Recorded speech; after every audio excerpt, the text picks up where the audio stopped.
Hello, this is Tommy Allen with the Teller County Sheriff's Office Public Information section. In this video, I want to talk to you quickly about Thanksgiving safety.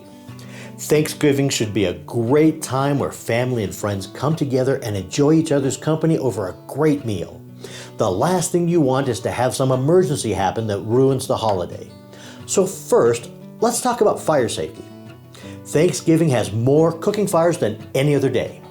In 2022, 1,610 cooking fires were reported. That's 399% more than on any other day of the year. So, what can you do to keep fire danger away from your holiday? Before you start cooking, double check your smoke detectors. Make sure you test all of them and replace smoke detectors that are over 10 years old. And in general, it's a really good idea to keep fire extinguishers nearby to wherever you're cooking.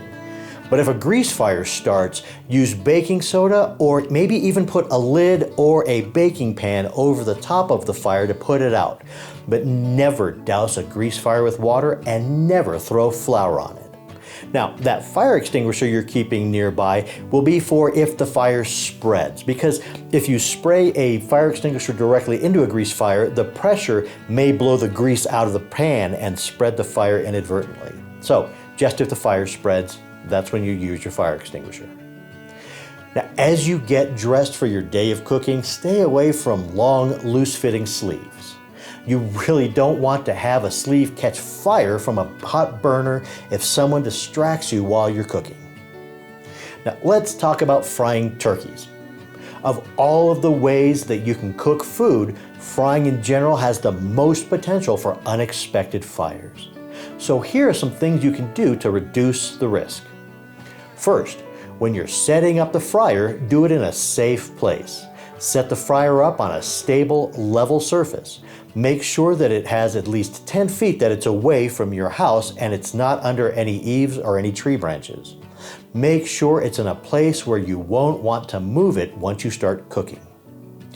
Before you put oil in the fryer, pre-measure just how much oil you're going to need. Put the turkey into the fryer, and then you can add water until you have the amount of oil you're going to need. Remove the turkey, then measure the water, and you'll know how much oil to add. Make sure the turkey is completely thawed and doesn't have any frost on it before it goes into the hot oil. A partially frozen turkey can cause the hot oil to splatter or even explode and quickly spread the fire. So again, thaw it completely. Don't forget to monitor the temperature of the oil. If your fryer doesn't have a thermostat, attach a cooking thermometer to the side of the cooking pot and make sure that the oil doesn't get too hot. And finally, remember that the sides of the cooking pot and the lid are really hot. Keep kids away from the cooker and wear protective mitts when working with it. Now, say you're not frying the turkey, but instead you're cooking it in the oven. Don't put it in the oven and then ignore it for hours while it cooks. Regularly check on the oven to make sure that everything remains normal and safe. And again, don't let kids play with or around the oven.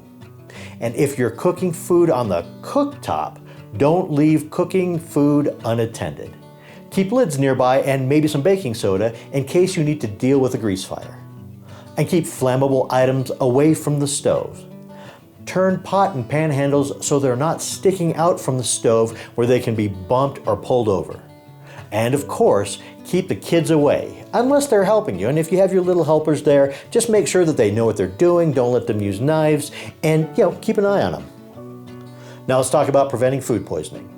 Before you get to touching food, make sure you wash your hands for 20 seconds with soap and warm water.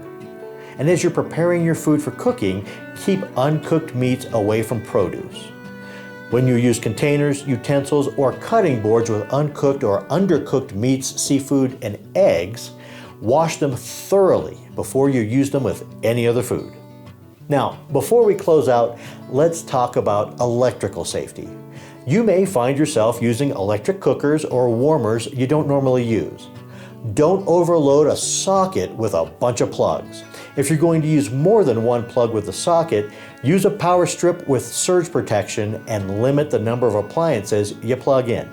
Now, really what I've talked about here is common sense. So with a little bit of attention, you'll be able to avoid any emergencies this Thanksgiving.